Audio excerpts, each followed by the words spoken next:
साथ मैं हूं मुनज़्ज़ा शाह। पीडीपी सदर महबूबा मुफ्ती ने राजौरी का दौरा किया और थाना मंडी से रोड शो का आगाज किया है। और महबूबा ने कहा कि बीजेपी अवाम का कंट्रोल और एतमाद खो चुकी है क्योंकि वो लोगों का वक़ार बरकरार नहीं रख सकी। मुफ्ती ने कहा कि तमाम इस्मतदरी करने वालों को बीजेपी लीडर पनाह दे रहे हैं और बीजेपी लीडर अवाम को धमकी दे रहे हैं कि वो दूसरी पार्टियों को वोट न दें और सिर्फ बीजेपी को वोट दें। मुफ्ती ने कहा कि लोग बीजेपी के झूठे वादों से तंग आ चुके हैं और कहा कि लोकसभा इंतखाबात के दौरान अवाम बीजेपी को हुकूमत से बाहर कर देंगे। महबूबा ने कहा कि बीजेपी पहले ही शिकस्त खा चुकी है क्योंकि उन्होंने अनंतनाग राजौरी में इंतखाबात को टाल दिया है और नई तारीख का ऐलान सिर्फ अवाम को गुमराह करने और बड़ा नुकसान पहुंचाने के लिए किया गया है। लोगों के पास बिजली नहीं और बिजली फीस बहुत ज्यादा है, बेरोजगारी बेकारी सबसे ज्यादा है, ये सब मुद्दे हैं। इंडिया ब्लॉक को, कांग्रेस को, राहुल गांधी को सपोर्ट करती हूँ क्योंकि वो संविधान के लिए, आईन के लिए खड़े हैं, हिंदू मुस्लिम भाईचारे के लिए खड़े हैं, जवानों के लिए खड़े हैं, नफरत के खिलाफ खड़े हैं। उनके साथ कहा था हम 2 करोड़ नौकरियां हर साल देंगे, अभी तक 20 करोड़ नौकरियां कहाँ है? उन्होंने कहा था 15 लाख रुपए हम लोगों के अकाउंट में जमा करेंगे, वो कहाँ है? उन्होंने कहा था किसानों को एमएसपी देंगे, तो कहाँ दी? तो जितने भी वादे किए थे उन्होंने कोई वादा नहीं पूरा किया और अब लोगों के पास वोट मांगेंगे तो किस पे मांगेंगे? तो फिर वही हिंदू मुस्लिम का राग, आपका मंगलसूत्र ले लेंगे आपसे। अब मुझे बताइए, हमारे कॉन्स्टिट्यूशन में मजहब के नाम पे आरक्षण नहीं है, तो फिर कांग्रेस कैसे आज 50 साल दिया कांग्रेस ने, अब आज देंगी? ये सारा झूठ है, लोगों का ध्यान भटकाने वाला। राजौरी में न्यूज़ 18 JKLA से बात करते हुए पीडीपी सदर महबूबा मुफ्ती ने कहा कि पीडीपी एक गरीब जमात है जो ज्यादा खर्च नहीं कर सकती। मुफ्ती ने कहा कि इसलिए वो चाहते थे कि इंतखाबात मुलतवी न हो। उन्होंने कहा कि नेशनल कॉन्फ्रेंस को इंतखाबात में पता चल जाएगा कि पीडीपी कितनी मजबूत है। इलेक्शन डेफर होने से महबूबा मुफ्ती, आप पीडीपी क्यों कह रही थी डेफर नहीं होनी चाहिए, क्या नुकसान था आपको? नहीं, देखिए हम बहुत ही गरीब पार्टी है, हमारे पास इतने रिसोर्सेज नहीं। मेरे वर्कर इस वक्त भी अपनी जेब से पैसा खर्च करके मेरी कैंपेन चला रहे हैं, तो और 15, 20, 25 दिन उसको बढ़ाना तो मेरा वर्कर तो उसको तो बड़ी मुश्किल हो रही है। दूसरा, जो इन्होंने एक धमकियां देने का सिलसिला शुरू किया, जैसे आपने कल देखा एक वीडियो में बीजेपी का एक लीडर कह रहा है खास तौर से पहाड़ियों को कि अगर आपने हमारे कहने पे एक प्रॉक्सी कैंडिडेट को वोट नहीं डाला तो हम 1947 जैसे हालात करेंगे यहाँ पर और फिर आपको पता चलेगा क्या होगा। तो ये सब चीज़ें नहीं होनी चाहिए इलेक्शन में, क्योंकि इलेक्शन में कोई भी किसी को वोट डाल सकता है। तो मुझे लगता है इलेक्शन डेफर इसीलिए किया गया, एक तो घबरा गए हमारे लोगों के रिस्पॉन्स से, दूसरा ये चाहते हैं लोगों को धमका के, डरा के उनसे वोट हासिल किया जाए इनकी प्रॉक्सी पार्टीज के लिए। जम्मू उधमपुर में आपने इंडिया अलायंस का साथ दिया, लेकिन यहाँ कांग्रेस एनसी का साथ दे रही है। कोई बात नहीं, हम तो उसके बावजूद इंडिया अलायंस के साथ उसूलों की वजह से, क्योंकि वो एक बहुत ही बड़ी लड़ाई लड़ रहे हैं, खासकर राहुल गांधी जी, जो इस वक्त पूरे मुल्क के संविधान को खतरा है। कहते हैं अगर इस बार बीजेपी जीत गई तो आगे कभी इलेक्शन नहीं होगा, संविधान को ख़त्म करेंगे, रिजर्वेशंस ख़त्म करेगी बीजेपी, ये सब बातें चल रही हैं। तो इसलिए और भाईचारे को तो आपने देखा ही है, मंगलसूत्र की बात होती है, मुसलमानों को ये दिया जाएगा वो दिया जाएगा, जब तक आज तक 50 साल में कांग्रेस ने तो ऐसा कुछ नहीं किया। तो इन चीज़ों के लिए हम राहुल गांधी जी के साथ खड़े हैं। नेशनल कॉन्फ्रेंस का कहना है कि पीपल डेमोक्रेटिक पार्टी बैली में कमज़ोर थी, इसलिए हमने अलायंस जो है वो तोड़ा है। नहीं, वही तो मैं कह रही हूँ, उन्होंने कहा कि पीडीपी कहीं नहीं है। तो आपने देखा होगा रैली में मेरे लोगों का रिस्पॉन्स आपने खुद देखा होगा, अगर आप वहाँ आएंगे तो लोग, अब मेरे ख्याल में इलेक्शन में खुद लोग जवाब देंगे पीडीपी कहाँ कमज़ोर है कहाँ नहीं है। नेशनल कॉन्फ्रेंस के सदर डॉक्टर फारूक अब्दुल्ला ने थाना मंडी राजौरी में कहा कि ये बाबा कौम महात्मा गांधी का हिंदुस्तान है और वो मुहिब्बे वतन लोग हैं। फारूक ने कहा कि वो दिल से हिंदुस्तान से मोहब्बत करते हैं। फारूक ने कहा अगर उन्हें पाकिस्तान जाना होता तो वो 1947 में चले गए होते। फारूक अब्दुल्ला ने कहा कि उन्होंने खुद ही यहाँ रहने का फैसला किया क्योंकि वो हिंदुस्तान से मोहब्बत करते हैं। फारूक अब्दुल्ला ने कहा कि भगवान राम सिर्फ बीजेपी के नहीं बल्कि पूरी इंसानियत के हैं। फारूक अब्दुल्ला ने कहा कि बीजेपी श्री राम के नाम पर सियासत क्यों कर रही है। कहते हो भारत भारत भारत, तब कहाँ थे जब लोग मर रहे थे, जब लोगों ने शहादतें दी, फांसी चढ़े? क्या भगत सिंह को भूल गए वजीर आजम? क्या भूल गए जलियांवाला बाग को? क्या भूल गए उन मुसलमानों को जिनने शहादत दी? में लिखा है, तुम्हारी पुस्तकों में लिखा है कि राम विश्व का राम है, वो सिर्फ तुम्हारा राम नहीं है। मगर अफसोस, जैसे हम मुसलमान है ना, कुरान को सीने से लगाया है मगर पढ़ते नहीं। इसी तरह तुमने भी मेरे ख्याल से वो किताबें सीने से लगाई होंगी मगर पढ़ी नहीं। कि ये सीट जीतेंगे हमारी लड़ाई से। आज हमने इनको दिखाना है हम में कोई लड़ाई नहीं है, हमारी लड़ाई आपके साथ है। आप हमारे दुश्मन हैं, आप हमारे दुश्मन रहें और आप हमारे दुश्मन रहेंगे। नेशनल कॉन्फ्रेंस के नायब सदर उमर अब्दुल्ला ने कहा कि बीजेपी अपना मैदान खो चुकी है और इसीलिए बीजेपी मंगलसूत्र जैसे मसाइल को उठाकर लोगों की तवज्जो हटाने की कोशिश कर रही है। एआईसीसी जनरल सेक्रेटरी जे मीर की मौजूदगी में डूरू में कांग्रेस और एनसी की मुश्तरका रैली से खिताब करते हुए उमर ने कहा कि 14% मुस्लिम आबादी हिंदुओं की एक बड़ी आबादी के लिए कैसे खतरा बन जाएगी। उमर ने कहा कि मुसलमानों ने हमेशा सिर्फ अपने हकूक का मुतालबा किया है। मीर ने कहा कि राहुल गांधी ने बड़े पैमाने पर हिमायत हासिल की है। मीर ने कहा कि कांग्रेस के अवाम दोस्त मंशूर ने बीजेपी को काफी हद तक परेशान किया है। दोनों ने मियां अल्ताफ की हिमायत करने की अपील की। आबादी देखिए, हिंदुओं की आबादी 80%, मुसलमानों की आबादी 14%। खुदारा मुझे बताइए ना, 80% लोगों को 14% लोगों से क्या खतरा हो सकता है? क्या खतरा हो सकता है? और उनको ये खतरा सिर्फ इलेक्शन में नजर आता है।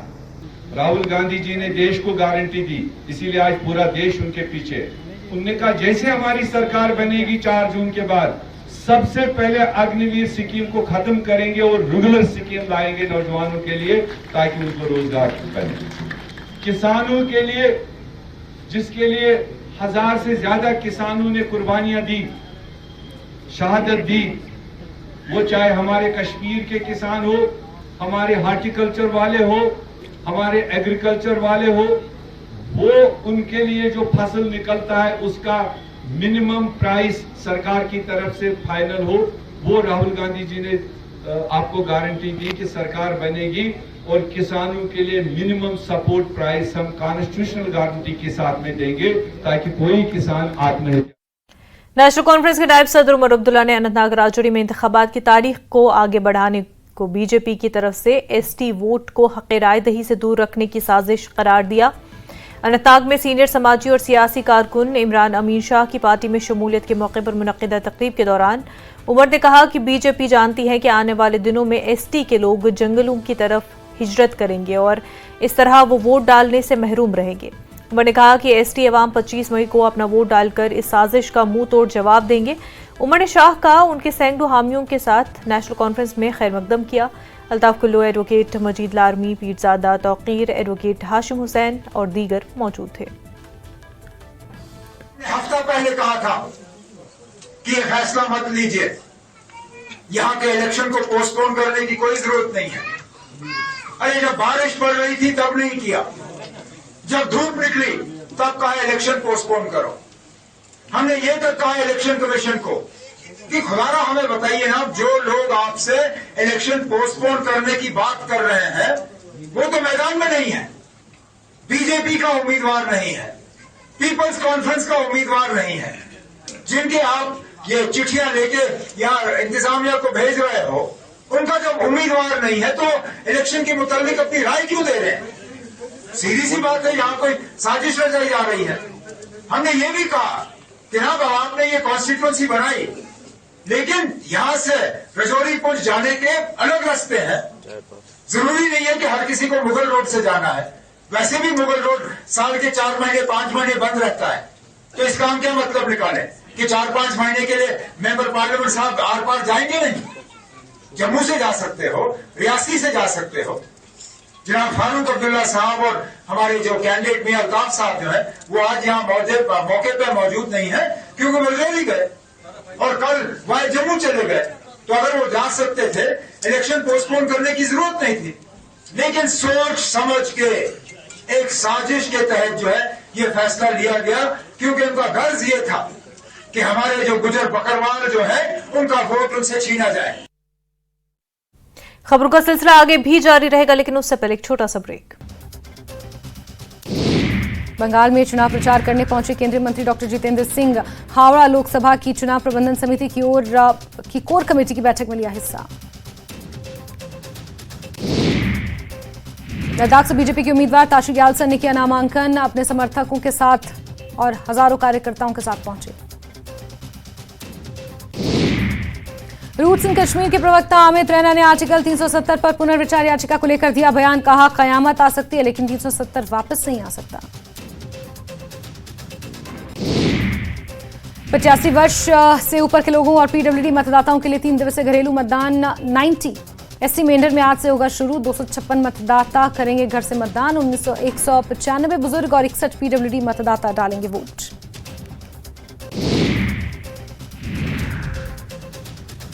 पाकिस्तानी संसद में उठा धर्म परिवर्तन का मुद्दा। सेनेटर दानिश कुमार ने उठाया मुद्दा, कहा हिंदू लड़कियों को अपना धर्म बदलने के लिए किया जा रहा मजबूर। बीजेपी ने पुंछ जिले के प्रवक्ता सतीश भार्गव को किया निष्कासित। नवरात्रि भाषण के लिए किया गया निष्कासित। न्यूज 18 के इंटरव्यू में बोले प्रधानमंत्री मोदी, हमारा विजन क्लियर, 2047 तक भारत होगा विकसित राष्ट्र। तीसरे कार्यकाल में भारत को बनाएंगे दुनिया की तीसरी अर्थव्यवस्था। प्रधानमंत्री के साक्षात्कार पर पीडीपी राज्य सचिव की प्रतिक्रिया, कहा सभी जानते हैं बीजेपी के विकास के दावों की हकीकत। स्मार्ट सिटी तो बन गई लेकिन पूरा शहर पानी में डूबा है। बीजेपी ने दी बेरोजगारी। प्रधानमंत्री के इंटरव्यू पर नेशनल कॉन्फ्रेंस नेता सलमान सागर की प्रतिक्रिया, कहा जम्मू कश्मीर में जो कुछ भी है वो सिर्फ नेशनल कॉन्फ्रेंस और 2014 से पहले की सरकारों की देन है। केंद्रीय गृह मंत्री अमित शाह का कांग्रेस पर उनका डीप फेक वीडियो बनाने का आरोप, कहा आरक्षण समर्थक है बीजेपी। रेवन्ना मामले में बीजेपी का स्टैंड साफ, महिलाओं का अपमान बर्दाश्त नहीं। उधमपुर के बसंतगढ़ में 3 दिन पहले हुए आतंकी हमले के बाद कठुआ के बनी इलाके में एक बड़े ग्रुप में देखे गए आतंकी। बनी के डगर गांव में दिखे आतंकी, ड्रोन के जरिए स्पॉट किए गए आतंकी। इलाके में चॉपर्स के जरिए भी नजर। पैराट्रूपर्स ने चारों ओर से आतंकियों को घेरा। ऑपरेशन ऑल आउट पर सुरक्षा बल। सुरक्षा बलों की जल्द ही आतंकियों से हो सकती है मुठभेड़, जिसके लिए सुरक्षा बल पूरी तरह से तैयार। धारा 370 को बरकरार रखने के अपने फैसले के खिलाफ पुनर्विचार याचिका पर सुनवाई करेगा सुप्रीम कोर्ट। अदालत करेगी तय सुनवाई की जाए या नहीं। 11 दिसंबर 2023 को केंद्र के पक्ष में सुनाया गया था फैसला। पीपल्स कॉन्फ्रेंस के नेता सज्जाद गनी लोन ने किया नामांकन पत्र दाखिल। बारामूला संसदीय सीट से हैं उम्मीदवार। अनंतनाग सीट पर मतदान की तारीख बदली। अब 25 मई को होगा अनंतनाग सीट पर मतदान। चुनाव आयोग ने लिया फैसला। अनंतनाग सीट पर चुनाव की तारीख बदलने पर पीडीपी का प्रदर्शन। इलेक्शन कमीशन ऑफ इंडिया का पुतला फूंका और जताई नारेबाजी। अनंतनाग में चुनाव की तारीख बदलने पर पीडीपी नेता इल्तिजा मुफ्ती ने कहा, महबूबा मुफ्ती की जीत के डर से बदली गई तारीख। वो संसद में नहीं चाहते निडर आवाज, हम स्वीकार करते हैं चुनौती। अनंतनाग में चुनाव की तारीख बढ़ाने पर उमर अब्दुल्ला का बयान, कहा नहीं बढ़ानी चाहिए थी तारीख। ये बीजेपी और उनके सहयोगियों को फायदा पहुंचाने की कोशिश। अनंतनाग में चुनाव की तारीख बढ़ाने पर फारूक अब्दुल्ला का बयान, कहा चुनाव टालना चुनाव आयोग के हाथ में था तो उन्होंने चुनाव स्थगित कर दिया। मुझे अपने लोगों पर भरोसा है, मुझे विश्वास है हमारा उम्मीदवार यहां से जीतेगा। नेशनल कॉन्फ्रेंस प्रमुख फारूक अब्दुल्ला और पीसीसी प्रमुख विकार रसूलवानी ने राजौरी के थाना मंडी में जनसभा को संबोधित किया। लोगों से अपने उम्मीदवार को वोट देने की मांग की। पीडीपी अध्यक्ष महबूबा मुफ्ती राजौरी के 2 दिवसीय दौरे पर पहुंची। यहां उन्होंने रोड शो किया और वोट मांगे। बर्फबारी बारिश से हुए नुकसान के लिए हुई उच्च स्तरीय समीक्षा बैठक। मुख्य सचिव अटल ढुल्लू ने ली राहत बचाव कार्यों की जानकारी। सड़क संपर्क, पेयजल और बिजली आपूर्ति जल्द से जल्द बहाल करने के निर्देश। ब्रेक के बाद आपका खैर मकदम है। नेशनल कॉन्फ्रेंस के सदर फारूक अब्दुल्ला ने कहा कि इलेक्शन को मुअख्खर करना इलेक्शन कमीशन के हाथ में था। फारूक अब्दुल्ला ने कहा कि उन्हें अपने लोगों पर भरोसा है और उन्हें यकीन है कि एनसी का उम्मीदवार जीत दर्ज करेगी। और क्या है सर, कितना मजबूत मान रहे हैं नेशनल कॉन्फ्रेंस को आप इस पूरी सीट पर, कितना मजबूत मान रहे हैं, जबकि महबूबा मुफ्ती की ये सीट है अनंतनाग से वो चुनाव लड़ती आई है इससे पहले? मैं सिर्फ ये कहूँगा, हमें अपने लोगों पे भरोसा है और अल्लाह पे भरोसा है, बस। जम्मू कश्मीर कांग्रेस के सदर विकार रसूलवानी ने इल्जाम लगाया कि इलेक्शन कमीशन बीजेपी का इलेक्शन कमीशन है और इसलिए वो बीजेपी की बात सुनते हैं। वानी ने कहा कि उन्होंने इलेक्शन कमीशन को खत लिखा था कि इलेक्शन मुलतवी न किए जाएं। उन्होंने कहा कि बीजेपी सोचती है कि इलेक्शन मुलतवी की वजह से वो जीत जाएंगे, लेकिन उनका ये ख्वाब पूरा नहीं होगा। लोग वोट डालने के लिए तैयार थे। हमने भी चिट्ठी लिखी थी इलेक्शन कमीशन को, कांग्रेस ने भी लिखी, एनसीपी ने भी लिखी और दूसरी पार्टियों ने भी, कुछ पार्टियों ने लिखी कि भैया इलेक्शन को मत डेफर करो। लेकिन वो बीजेपी का इलेक्शन कमीशन है। उन्होंने बीजेपी की और डीपीएपी और पीसी और ये जो इनकी अपनी पार्टी है, बीजेपी की अपनी पार्टी ही है, तो साबित हो गया। तो उनकी मानी, तो मानते, हमें पता था जब बीजेपी इसमें इन्वॉल्व होगी तो डफर करेंगे, लेकिन डफर करके भी बुरी तरह से हारेंगे, ये मैं वसूख से कहता हूँ। श्रीनगर में पीडीपी कारकुनों ने इलेक्शन कमीशन के खिलाफ एहतजाज किया। अनंतनाग राजौरी सीट के इंतखाबात को मौखर करने के फैसले के खिलाफ यह एहतजाज किया गया। पार्टी के सीनियर रहनुमा नईम अख्तर ने एक प्रेस कॉन्फ्रेंस में कहा कि पहले उन्होंने हदबंदी के अमल के दौरान इलाकों को तकसीम करने की कोशिश की। नईम अख्तर ने कहा कि उन्होंने यहां पीडीपी के खिलाफ कुछ पार्टियां लगाकर उन्हें खत्म करने की कोशिश की और उनके वोट बैंक को तोड़ना चाहा, मगर वो इसमें नाकाम रहे और अब उन्होंने इलेक्शन मौखर करने का आखिरी हरबा इस्तेमाल किया है।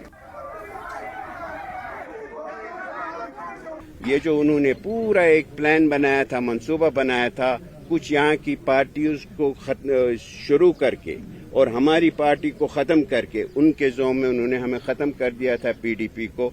और कुछ बोनसाई जो आप देखते हैं, जो प्लांट्स में रखते हैं, उनको, उन लीडरों को बनाया और शोरूम अपना सजा के बीजेपी ने, नई दिल्ली की गवर्नमेंट ने, सेंट्रल गवर्नमेंट ने, और दुनिया को दिखाने के लिए वो शो पीसेस रखे हैं और उनको आगे करने की कोशिश की है। लेकिन उन्होंने देखा कि ये जो हवा है, हवा बिल्कुल मुख्तलिफ सिमत में चल रही है और जिस तरह से पीडीपी, हमारी लीडर महबूबा मुफ्ती और हमारे काडर, हमारे वर्कर और जम्मू कश्मीर के सब लोग, हिंदू, मुसलमान, सिख, गुजर, पहाड़ी, जो ये मुनकसिम करना चाहते, जिनको तकसीम करना चाहते थे शिया सुन्नी के नाम पे, दूसरे के नाम पे, तो वो उन्होंने देखा कि ये तो सब जुड़ रहे हैं, हमें क्या बनेगा। तो उन्होंने एक पीडीपी के रियासी सेक्रेटरी आरिफ लायरगू ने अनंतनाग राजौरी पार्लिमानी सीट के इंतखाब की तारीख के आगे बढ़ाने पर रद्द-ए-अमल जाहिर करते हुए कहा कि वो जानते हैं कि महबूबा मुफ्ती के पास इस सीट से जीतने का मौका है और इसीलिए वो तारीखों में तब्दीली कर रहे हैं। इस तरह से अनंतनाग राजौरी पार्लियामेंट सीट पे जो इलेक्शन डेफर हुआ है, किस तरह उसको देख रहे हैं? देखिए, जो ये इलेक्शन उन्होंने डेफर किया है, तो बहुत टाइम से ये चल रहा था कि जिन पार्टियों ने ये एप्लीकेशन लगाई थी कि इलेक्शन डेफर करे, उनका कोई स्टेक ही नहीं है साउथ कश्मीर में। रीजनल पार्टी यहाँ पे एनसीए, नेशनल कॉन्फ्रेंस या नेशनल पार्टी कांग्रेस है, उनकी तरफ से कोई एप्लीकेशन नहीं है। ये सारा जो ड्रामा खेला गया है, सिर्फ महबूबा मुफ्ती की कैंपेन को, इसको रोकने के लिए किया गया कि जो कैंपेन हमें रेस्पॉन्स वहाँ पे साउथ कश्मीर से आ रहा है, तो उससे सियासत इनकी हिल गई।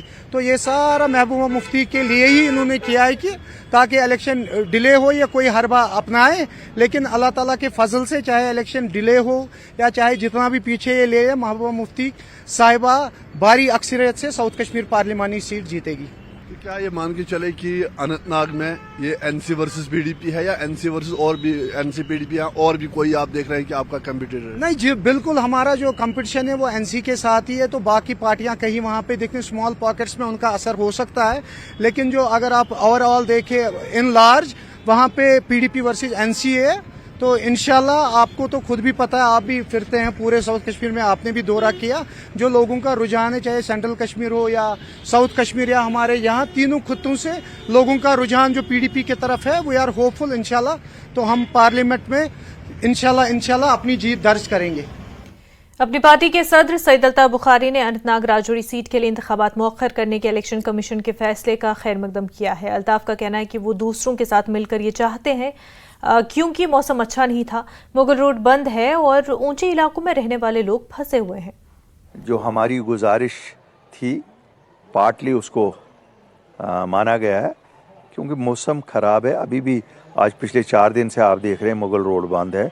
वहाँ ऊपर जो लोग रहे उनकी वजह से हमने कहा था, बाकी भी आज़ाद उम्मीदवार जो वहाँ हैं उनको भी चाहिए था, वो भी कह रहे थे कि हम पहुँच नहीं पा रहे हैं इलाकों में।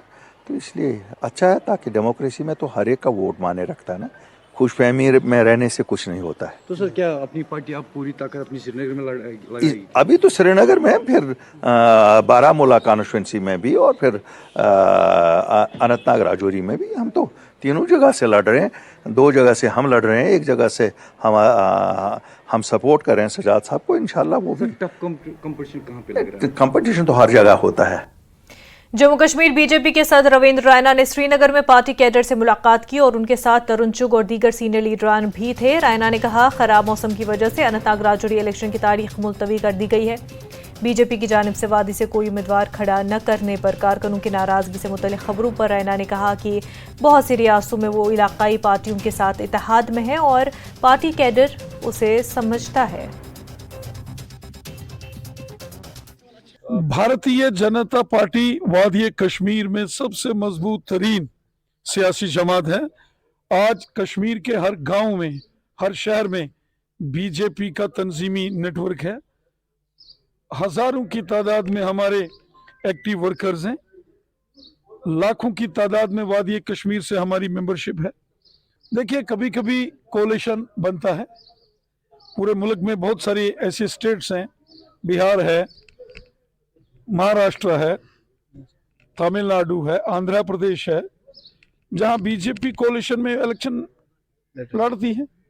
अगर कश्मीर में भी किसी जमात से या किसी कैंडिडेट के साथ बीजेपी का कोalition होता है या बीजेपी किसी की सपोर्ट में आती है तो यकीनन आप देखेंगे उसकी जीत होगी। भारी बर्फबारी के चलते वादी कश्मीर को राजौरी पुंछ से जोड़ने वाला मुगल रोड पूरे तरीके से बंद हो चुका है। पीर की गली से लेके बफलियास तक, सुरनकोट तक और पीर की गली से शुपियान तक भारी बर्फबारी हुई है। रास्ते बंद हैं, लैंडस्लाइड हुई है। यहां से कैंपेन के लिए वादी कश्मीर से राजौरी पुंछ जाना मुश्किल है। राजौरी पुंछ से अनंतनाग, कुलगाम, शोपियान में कैंपेन के लिए आना मुश्किल है। भारी बर्फबारी के चलते लोग अपने घरों से सड़क तक नहीं जा सकते तो लोग वोट कैसे देंगे। इसलिए इलेक्शन कमीशन ने फैसला लिया है, ये कोई बीजेपी ने बर्फ नहीं गिराई है। इसलिए ये इल्जाम तराशी करना कि इसके लिए बीजेपी कसूरवार है, ये ठीक नहीं है। खुद मोहतरम उमर अब्दुल्ला साहब राजौरी पुंछ नहीं जा सके। आज मोहतरम डॉक्टर फारूक अब्दुल्ला साहब राजौरी पहुंचे तो जम्मू से उनको हवाई जहाज का सफर करना पड़ा। डीपीएपी के चेयरमैन गुलाम नबी आजाद ने राजौरी शहर में अनंतनाग राजौरी सीट के लिए पार्टी के उम्मीदवार के लिए घर घर मुहिम शुरू की। आजाद ने इलेक्शन कमीशन के फैसले का खैर मकदम किया है। उन्होंने बताया कि इस सीट से जीतने वाला उम्मीदवार जम्मू का लीडर होगा क्योंकि उसका आधा हिस्सा जम्मू और आधा कश्मीर है। सब राजनीतिक दलों को, ये नहीं है कि मेरी राजनीतिक दल, चाहे वो नेशनल लेवल के राजनीतिक दल हो, राज्य स्तर के राजनीतिक दल, उनको लाभ मिलेगा। चाहे वो दिखाने के कहेंगे कि हमको लाभ नहीं मिला, लेकिन अंदर से वो भी खुश है। मैं सबकी मानसिकता जानता हूँ क्योंकि सब अंदर से कुड़ कर रहे थे ये क्या हुआ, क्यों रखा। तो मुझे खुशी है कि ये 2-3 दिन का हमारा कार्यक्रम है। तो हमारे जितने भी लोकल लीडर्स हैं राजौरी डिस्ट्रिक्ट के और पुंछ डिस्ट्रिक्ट के, वो सतर्क, वो सक्रिय दोबारा हो गए हैं, एक्टिव दोबारा हो गए हैं और पार्टी का काम में जुड़ गए। वक्त हो गया एक छोटे से ब्रेक का, जल्द होंगे हाजिर। पीपल्स कॉन्फ्रेंस के चेयरमैन सज्जाद गनी लोन ने बारामूला लोकसभा हल्के के लिए अपने कागजात नामजदगी जमा कराए हैं और बारामूला में रिटर्निंग ऑफिसर के दफ्तर में कागजात नामजदगी दाखिल किए गए। लोन ने नेशनल कॉन्फ्रेंस के खिलाफ सख्त इल्जामात लगाए और दावा किया कि उन्होंने मायूसी और मौका परस्ताना बोली में वज़ीर-ए-आज़म नरेंद्र मोदी से हिमायत मांगी थी। जब हम पावर में आए, ये लिखवा दे, मैं आज भी कहता हूँ, मैंने फॉर्म भरा है, 4 दिन बचे हैं। इंडिया अलायंस अनाउंस कर दे कि वो 370-35 से इंटरनल ऑटोनॉमी वापस लाएगी, चाहे उनका कोई एमपी आए ना आए। मैं कल जो है I will withdraw my form, but let them get India alliance to say 370-35 internal autonomy they will get back. तो इसका मतलब उनको फिर से धोखा दिया जा रहा है, धोखा दिया जा रहा है फिर से। ये तो धोखा है और क्या है। 3 एमपी आपके पास थे, उसके बावजूद सब ले गए। जब 3 एमपी रोक ना पाए 370 लेना, 35 से लेना, तो ला कैसे सकते हैं, ये मुझे आप बताएं। If they have the power to get it back, means then they have the power to stop. Does it mean that they did not stop when they wanted to stop it? Haji Hanifa जान लद्दाख से India alliance के उम्मीदवार होंगे। करगिल में एक मुश्तरका press conference के दौरान national conference और कांग्रेस के सीनियर लीडरान ने इसका ऐलान किया है। हाजी हनीफा जान नेशनल कॉन्फ्रेंस के जिला सदर हैं। काफी तादाद में दोनों पार्टियों के वर्कर मौजूद थे। हिल काउंसिल करगिल के चेयरमैन डॉक्टर जाफर आखून, साबिक चेयरमैन फरोज अहमद खान, आगा मुजतबा, जाकिर हुसैन मौजूद थे। लीडरा ने कहा कि वो करगिल डेमोक्रेटिक अलायंस और मजहबी जमातों से हाजी हनीफा जान की हिमायत करने के लिए राब्ता करेंगे। नेशनल कॉन्फ्रेंस कमर अली आखून, गुलाम रसूल नकवी और कांग्रेस के काचू फेरोज अहमद खान भी मौजूद थे। ये जॉइंट कैंडिडेट जो है इंडियन नेशनल कांग्रेस और नेशनल कांग्रेस के जो है यहाँ पे ऐलान होगा, और इसके लिए जो है हम लोगों ने प्रेस को पता करने के लिए जो है तो गुलाम रसूल जो हमारे वाइस प्रेसिडेंट हैं नेशनल कांग्रेस के, और यहाँ पे काचू फिरोज साहब जो है ये दो खिताब करेंगे, और आप लोगों को प्रेस को जो है आपको वही दो जो है वो शख्सियत जो हमारी है। लद्दाख के एमपी के सिलसिले में नेशनल कॉन्फ्रेंस और कांग्रेस ने मिलकर तमाम इख्तलाफात को दूर रखकर करगिल कौम की हित में, लद्दाख के हित में बहुत सोच समझकर कई दिनों में मुशावरत करके, मीटिंगें करके बाइत्तफाक कराई। करगिल कौम को मद्देनज़र रख के, लद्दाख कौम को मद्देनज़र रख के एक कैंडिडेट को हम लोगों ने चुना है, नामजद किया है, और वो कैंडिडेट हम दोनों की तरफ से हाजी हनीफा जान साहब हैं। तो आज के दिन में पहला क्लैरिटी ये है कि हमारे कांग्रेस और नेशनल कॉन्फ्रेंस का जो कंसेंसस कैंडिडेट है वो हाजी हनीफा साहब है, और ये भी डिसीजन हुआ था हमारी मीटिंग्स के अंदर में, कंसल्टेशन के अंदर में, कि उनको कांग्रेस के मैंडेट पे हम यहाँ से खड़ा करेंगे। तो उस चीज़ के ऊपर भी कंसेंसस बनी हुई है। और आज के दिन में भी अभी हमारा दिल्ली में हमारा लीडरशिप करबलाई साहब और हमारा नासिर हुसैन मुंशी साहब दिल्ली में हैं, वो सेंट्रल इलेक्शन कमेटी के साथ मीटिंग्स कर रहे हैं, और हमें पूरा उम्मीद है कि कांग्रेस का मैंडेट जो है वो कारगिल को मिलेगा, हाजी हनीफा साहब के नाम पर आएगी। लद्दाख पार्लिमानी सीट से बीजेपी उम्मीदवार ताशिक यासिन ने अपना पर्चा नामजदगी दाखिल किया। बीजेपी जम्मू कश्मीर के general secretary organisation Ashok Kaul और कई दीगर सीनियर लीडरान उनके हमरा मौजूद थे। पार्टी कारकुनान जुलूस की सूरत में पर्चा नामजदगी दाखिल करने के मौके पर पहुंचे। मौजूदा मेंबर पार्लियामेंट जमयांग सिंह नामग्याल ने नामजदगी भरने की रैली में शिरकत नहीं की। देखिए, ये तो एक्चुअली मैं ये कहना चाहूँगा, देखिए फैन क्लब तो जो है खाली जेटीएन और ताशिक यासिन का फैन क्लब नहीं है। हमारे भारतीय जनता पार्टी में बहुत सारे और भी नेता हैं, उनका भी फैन क्लब बना हुआ है, हर हमारे ऑनरेबल काउंसलर के फैन क्लब है। लेकिन अभी ऐसा है, इन सभी हमने तो अक्सर हमने ये कहा कि इन सभी जो फैन क्लब्स है वो हमारे जो फैंस हैं उन्होंने बनाया है, कोई हमने नहीं बनाया है। तो उसमें अलग अलग सोच विचार के रखने वाले लोग भी हैं।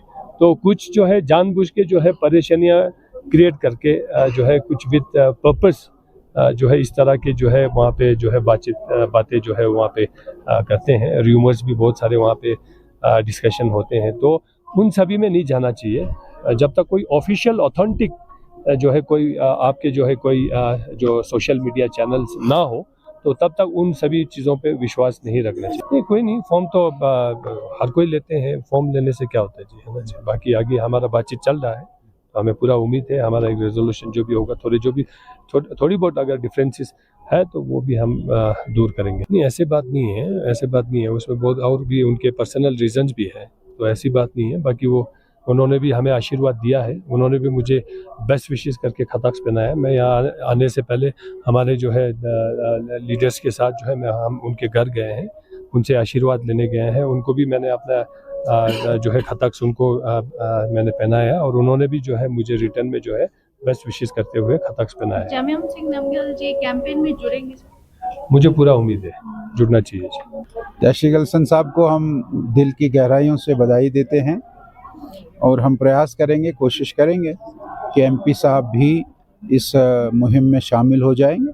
और मुझे यकीन है, बिल्कुल यकीन है कि एमपी साहब ज़रूर इस मुहिम में शामिल होंगे, और एमपी साहब भी इस मुहिम का हिस्सा ज़रूर आप देखेंगे कुछ दिनों में बनेंगे। नहीं, बात बना है, थोड़ा कोई होगा तो उसको हम ठीक करेंगे। हम यहाँ हैं, हम उसको ठीक करके आप देखेंगे कुछ दिनों में हमारे जो अपने हमारे एमपी है और बहुत बड़े लीडर है वो भारतीय जनता पार्टी के लेके, और वो हमेशा भारतीय जनता पार्टी के साथ है, और कैंपेन में भी आपको वो खबरों का सिलसिला आगे भी जारी रहेगा, लेकिन उससे पहले एक छोटा कब से हम इंतजार बोले प्रधानमंत्री मोदी, हमारा विजन क्लियर, 2047 तक भारत होगा विकसित राष्ट्र, तीसरे कार्यकाल में भारत को बनाएंगे दुनिया की तीसरी अर्थव्यवस्था।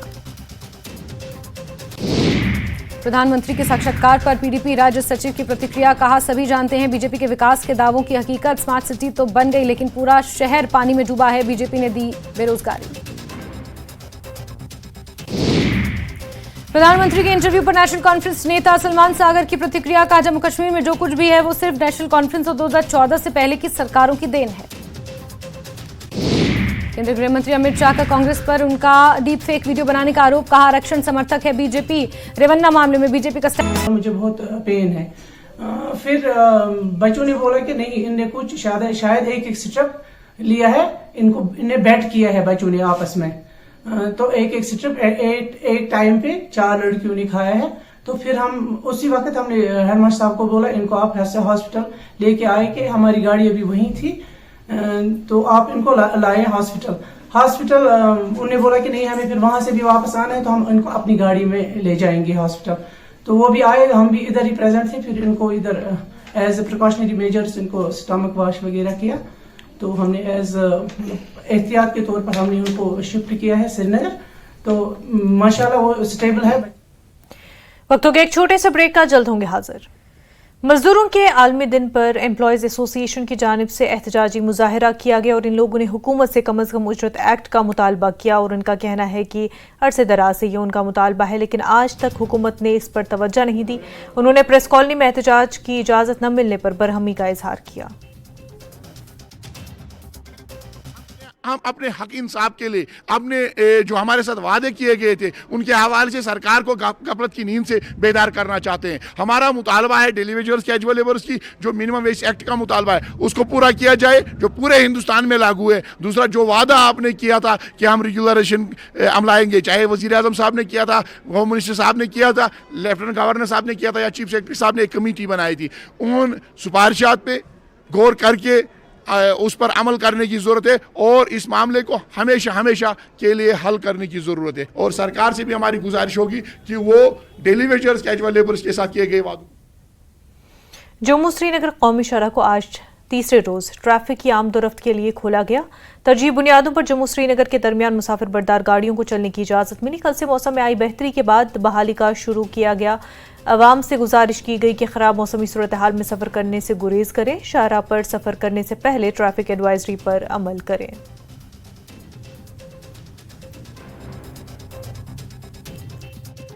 उसके बाद लैंडस्लाइड हुई, मड स्लश आया और कई जगहों पर सड़क जो है वो सिंक हो गई थी। 2 दिनों तक रिस्टोरेशन का काम जारी रहा और आज सुबह 10 बजे ट्रैफिक को जम्मू और कश्मीर से बेवक्त छोड़ा गया है, जिसमें LMVs को पहले तरजीही बुनियादों पर ट्रैफिक को LMV व्हीकल को छोड़ा गया है। इस वक्त मैं रामबन में खड़ा हूँ, मैं आपको दिखाऊंगा कि ट्रैफिक के चलने का सिलसिला लगातार जारी है। ये वादी कश्मीर की तरफ जाता हुआ ट्रैफिक है। देखिए यहाँ से बानीहाल 38 किलोमीटर है, वहीं अनंतनाग 76, श्रीनगर 135 एंड गुलमर्ग 186 और उसी तरीके से सोनमर्ग और लेह तक को ये रोड कनेक्ट करता है।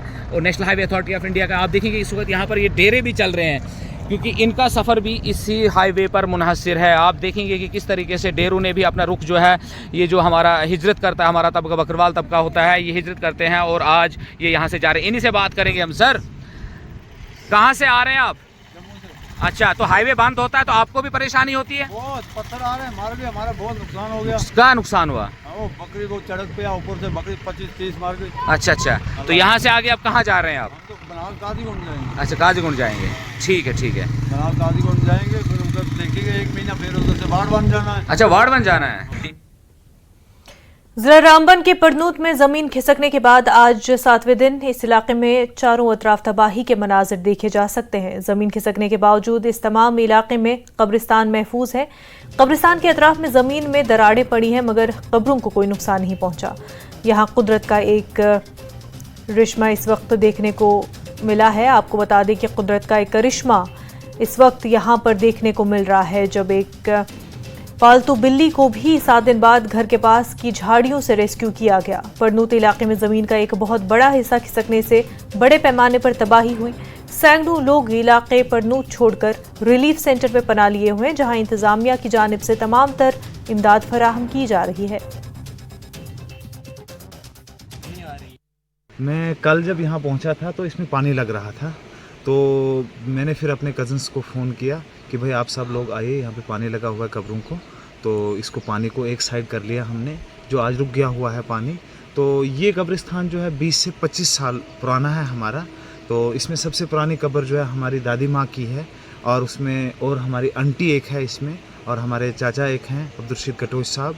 तो बाकी जो पूरी जगह बैठ रही है, मगर ये जगह जो है बिल्कुल महफूज है। ये अल्लाह की कुदरत है कि अल्लाह तबारक ताला ने इसको कैसे बिल्कुल महफूज रखा। हम सब लोग तो अपना माल समेटने के लिए लगे हुए थे, हमारे मकान जो है वो तहस नहस हो गए। पहले कोई बंदा वहाँ पे लाइव था, वो दिखा रहे थे कि वहाँ पे कैट है किसी की फंसी हुई।